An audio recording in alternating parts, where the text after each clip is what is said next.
friends, welcome to AROMA planet. இன்னைக்கு நம்ம பூண்டு சுலபமான முறையில் எப்படி உரிக்கிறதுன்னு பார்க்க போகிறோம்.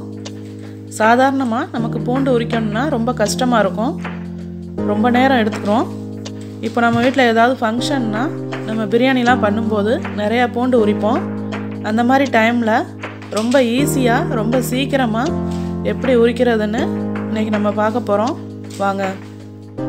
எனக்கும் முதல்ல பூண்டு உரிக்கிறது ரொம்ப கஷ்டமாக தான் இருந்துச்சு. நானும் சாதாரணமாக இந்த மாதிரி தான் உரிப்பேன். அப்போது ரொம்ப நேரம் எடுத்துக்கிறோம். அப்போ தான் என் வீட்டில் இருக்கவங்க எனக்கு சொல்லி கொடுத்தாங்க 2 விதமாக ரொம்ப ஈஸியாக உரிக்கலாம்னு. அதைத்தான் உங்களுக்கு இப்போ செஞ்சு காட்ட போகிறேன்.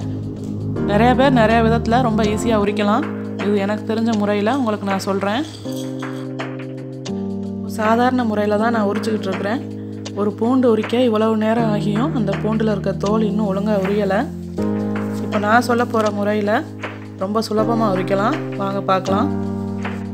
முதல் முறை இந்த மாதிரி பூண்டை தண்ணியில் ஒரு 1 hour ஊற வச்சுருங்க. இது நல்லா ஊறட்டும். அதற்குள்ளே நம்ம அடுத்த முறையை பார்த்துடலாம். 2வது முறை பூண்டை ஒரு கவரில் போட்டுக்கோங்க.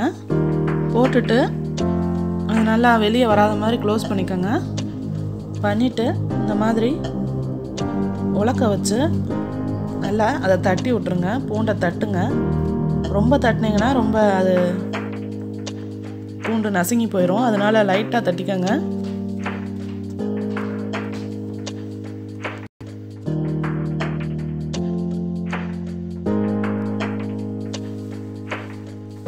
இந்த மாதிரி தட்டும்போது பூண்டுலேருந்து தோல் கலண்டுரும். அதை நம்ம ஈஸியாக உரிச்சு எடுத்துடலாம். பாருங்கள் எவ்வளோ ஈஸியாக வருதுன்னு.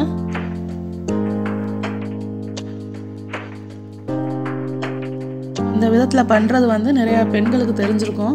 ஆனால் சில நண்பர்கள் வெளிநாடுகளில் வேலை பார்க்குறாங்க. அவங்க தன்னாலே சமைச்சு சாப்பிட்றவங்களா இருக்காங்க. அந்த மாதிரி நண்பர்களுக்கு இந்த விதம் தெரிஞ்சிருக்க வாய்ப்பு இல்லை.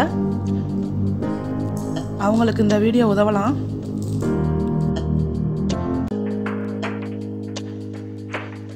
அதே மாதிரி புதுசாக திருமணமான பெண்களுக்கும் தெரிஞ்சிருக்க வாய்ப்பு இல்லை.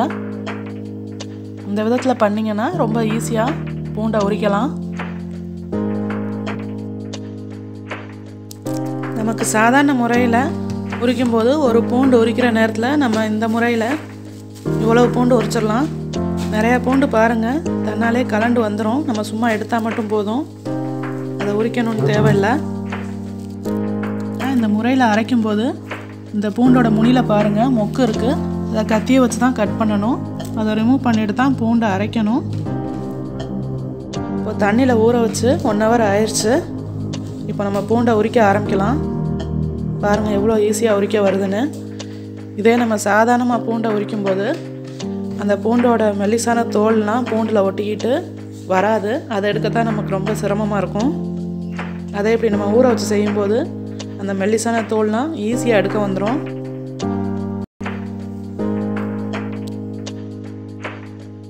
பூண்டும் நல்லா க்ளீன் ஆயிரும். இதுவரை நீங்கள் பூண்டை சாதாரணமாக உரிக்கிறவராக இருந்தால் இந்த 2 முறையும் ட்ரை பண்ணி பாருங்கள். ரொம்ப ஈஸியாக உரிக்கலாம். அதே நேரத்தில் நேரமும் ரொம்ப மிச்சப்படும். பாருங்கள் எவ்வளோ சுத்தமாக உரிச்சாச்சுன்னு. இந்த வீடியோ உங்களுக்கு உதவியாக இருக்கும்னு நினைக்கிறேன். இந்த வீடியோ உங்களுக்கு பிடிச்சிருந்தா லைக் பண்ணுங்கள், ஷேர் பண்ணுங்கள், கமெண்ட் பண்ணுங்கள். மேலும் இந்த மாதிரி வீடியோக்கள் பார்க்க அரோமா பிளானட் சேனலை சப்ஸ்கிரைப் பண்ணுங்கள். தேங்க்ஸ் ஃபார் வாட்சிங்.